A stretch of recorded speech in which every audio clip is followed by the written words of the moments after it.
Hi, Tenfolds. I'm Amanda from Vuleka SSB, and I would like you to help me with this question. Right, congratulations, Amanda. We will be in touch with you to give you your prize. Okay, cool. For the rest of us, then let's continue and see what the question really says. Let's look at it much more closer and see what the story is in this case. In the figure, PQRS is a cyclic quadrilateral. Right, we can see PQRS is a cyclic quad with PS parallel to the line QR, and that is indicated on the sketch. We are happy to see this. It's important for you to always analyze the love letter in case there's information on the love letter that is not appearing on the sketch. The tangent TR, there's a tangent TR to the circle at point R, PS produced at, okay, the tangent TR to the circle meets, it definitely meets the circle at point R, right? And it also meets the line PS at point T. You can clearly see where point T is. PR and QS are drawn. Okay, cool. Right, we can all see this lovely information. What's the first question now? The first question is we need to show that angle R1 is equal to angle R2. It says prove that angle R1 equals to angle R2. So I don't know about you guys. I find this notion of R1s and R2s and the P3s and the C, whatever the case it might be, I find it too complicated sometimes for us to be able to relate them logically in our brains. So I just simply introduce a variable. You can introduce anything. Tell the examiners, tell them that you want to let something be X. Once you have done that, then you can try to relate things in terms of X. It starts looking like numerical questions, and then you'll be able to try and find a solution. So that's the idea I'm going to apply in this case. All right, cool. So I'm going to say let angle R1 be X. That's the story I'm going to actually introduce here. Let angle R1 be X.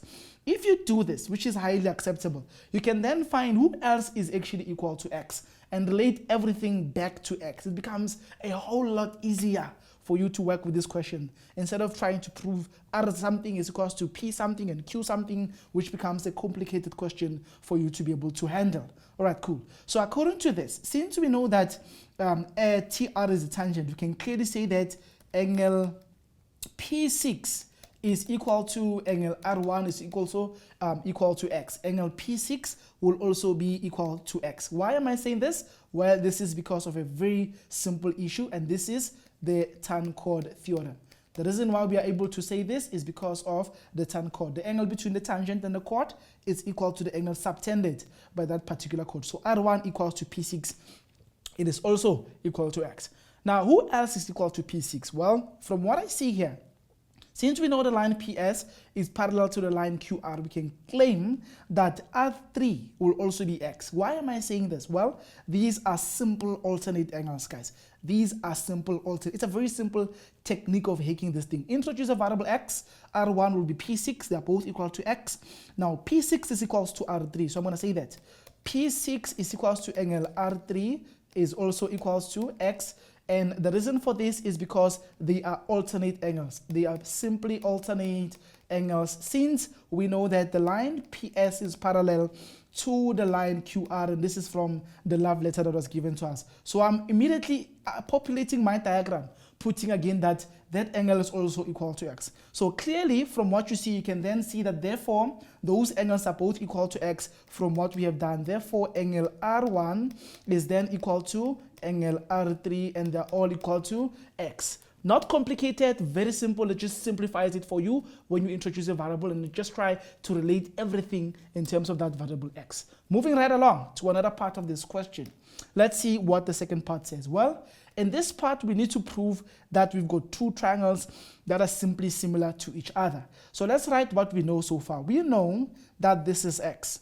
We also know that in this triangle, we have another angle that is equal to X. Right. Now, we have to focus on the two triangles that the examiner is actually talking about. So let me highlight them. Triangle PQR is this triangle here. Triangle PQR will simply be this triangle here. We have to prove that that particular triangle is simply similar to triangle TSR, which is T here, S there, and then R there at the bottom.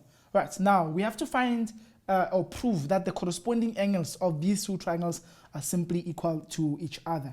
All right, let's see what we can do there. So I'm simply going to say to the examiner, in these two triangles, in triangle PQR and the next triangle TSR. What are the three things? We've been saying the same thing, guys, since we started. What are the three angles that I can find in those two triangles that are equal to each other, according to the way they positioned them? And if you look closely, we already know that angle R1 is equal to angle R3. And this information has been proven previously from the previous question. You can see they're both equal to x. The second thing that I can see here is that the angle on this corner, which is angle S10, is simply equal to the angle on the other corner, which is angle Q. And this is because of the fact that this is the exterior. S10 is the exterior angle of the cyclic quadrilateral. So that's the argument I'm simply going to make. I'm going to say angle Q is equal to angle S10. And this is because it is the exterior angle of a cyclic quad. Very powerful. Right, the exterior angle of a cyclic quad. Now, the third thing that you need to understand is that once you have proven two, the third one is automatically supposed to be true because angles of a triangle add up to 180. So I can simply say that angle P7, therefore angle P7 is simply equal to the third angle there, which is angle T, and this is because these are sum of angles, right? Sum of angles of a what? Of a triangle add up to 180. Therefore, we can then conclude that we found three angles in the first triangle equal to the three angles in the second triangle, so PQR. So triangle PQR is similar to triangle TSR. It is similar to triangle CSR. Remember TSR.